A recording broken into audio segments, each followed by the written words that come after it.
प्यारे बच्चों, सभी को नमस्कार। आज के इस नए सेशन में आपका स्वागत है।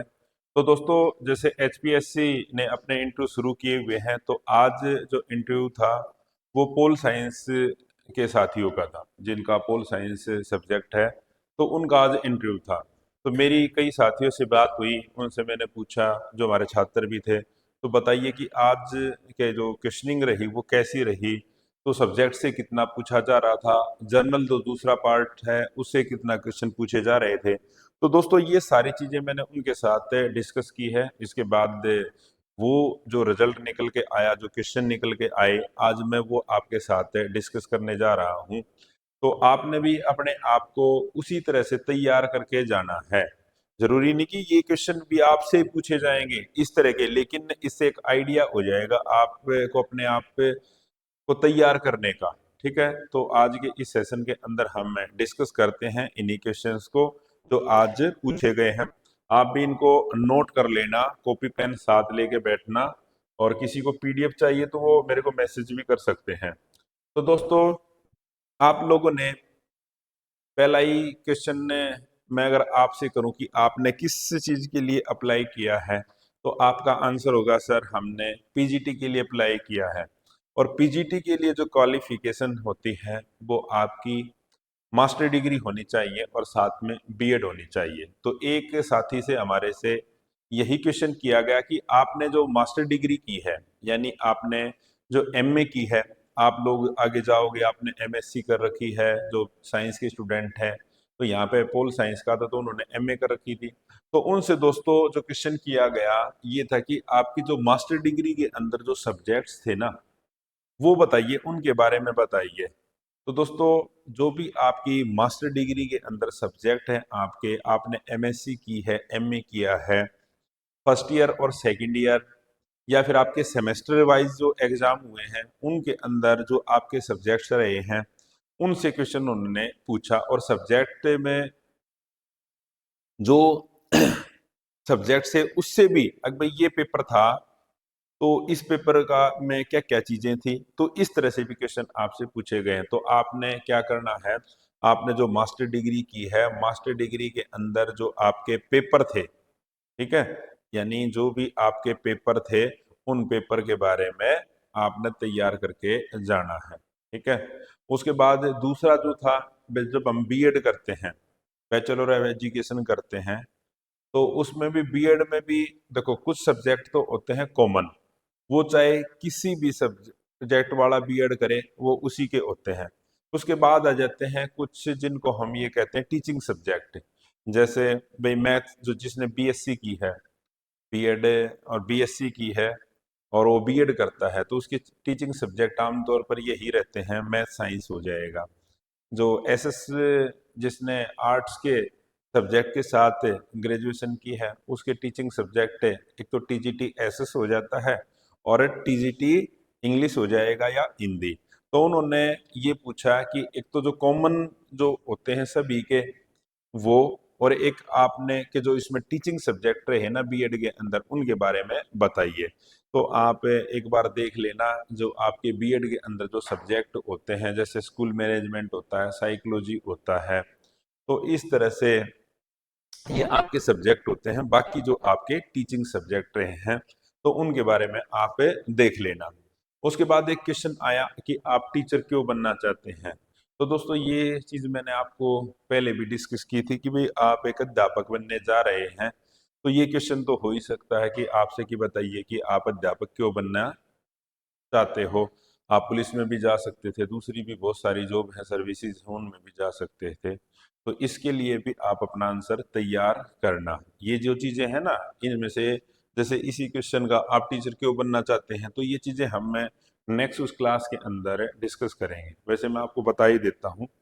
तो दोस्तों, यहाँ पर सबसे बेहतर आंसर जो ये हो सकता है, क्योंकि एक जो अध्यापक है, यदि मेरे से ये क्वेश्चन किया जाए तो मैं ये कहूंगा कि सर, जो एक अध्यापक है वो देश के लिए नागरिक तैयार करता है। जो आज के छात्र हैं उसके, वो कल के भावी नागरिक होंगे। एक अध्यापक अपना खाली एक पढ़ाई लिखाई नहीं करने का काम ही नहीं करता, बल्कि वो देश के लिए नागरिक तैयार करता है। एक देश को बेहतर भविष्य जो देंगे वो नागरिक तैयार करता है। और जो टीचिंग वाला प्रोफेशन है, इसके अंदर हम पूरी लाइफ है, हम ये कहते हैं कुछ ना कुछ हम बच्चों को सिखाते भी और सीखते भी हैं। इसके अंदर हम पूरी लाइफ सीखते हैं और सिखाते हैं। हम सोसाइटी को इसमें दूसरी, देखो दोस्तों, दूसरी जो नौकरियां हैं उनको हम ये कहते हैं हमने उसमें सैलरी ली और हमारा काम खत्म हो जाता है। लेकिन जो टीचिंग प्रोफेशन है इसमें हम सोसाइटी को कुछ न कुछ देते हैं, ठीक है। तो इसलिए और एक टीचर को बड़े रिस्पेक्ट की नज़र से देखा जाता है आज की सोसाइटी में। तो आप इस तरह से अपना आंसर, ये एक बैलेंस सा आंसर आप दे सकते हो। ये नहीं बताना कि जिसमें सैलरी बड़ी अच्छी है, इसमें छुट्टियां बहुत होती हैं, कम दिन स्कूल लगता है, कभी किसी दिन छुट्टी हो जाती है, कभी सर्दियों की छुट्टी हो जाए, कभी गर्मियों की। इस तरह के जो आपके जवाब होंगे ये बकवास, बिल्कुल वाहियात जवाब होते हैं इस तरह के। तो आपने इस तरह से अपना बैलेंस ये आंसर देना है, ठीक है। उसके बाद पीटीएम क्यों आयोजित की जाती है? तो आप बच्चों को पढ़ाते हो, बच्चों के जो अभिभावक हैं उसके साथ भी तो आपका तालमेल होना चाहिए। बच्चे के व्यवहार के दो पक्ष होते हैं, एक पक्ष होता है उसका स्कूल के अंदर, दूसरा पक्ष होता है उसका घर के अंदर।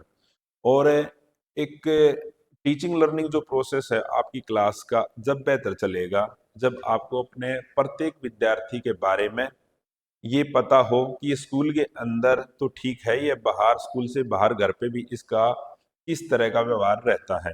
और एक पेरेंट्स को भी ये पता होना चाहिए कि उसके बच्चे की स्कूल के अंदर किस तरह का वहां पर व्यवहार है, इसकी अचीवमेंट क्या है। तो इस तरह से जब अध्यापक और पेरेंट्स के बीच में एक तालमेल बनता है ना, तभी बच्चा बेहतर ढंग से सीख सकता है और उसके अंदर जो कमियां होती हैं उनको बेहतर ढंग से दूर किया जा सकता है, ठीक है। तो इसलिए समय समय पर स्कूलों के अंदर जो पीटीएम का आयोजन किया जाता है, ये हमेशा पॉजिटिव रिजल्ट लेके आता है, ठीक है। तो इसमें अध्यापक बच्चे के माता पिता से उसके स्कूल के अंदर किए जाने वाली ये कार्य के बारे में चर्चा करता है।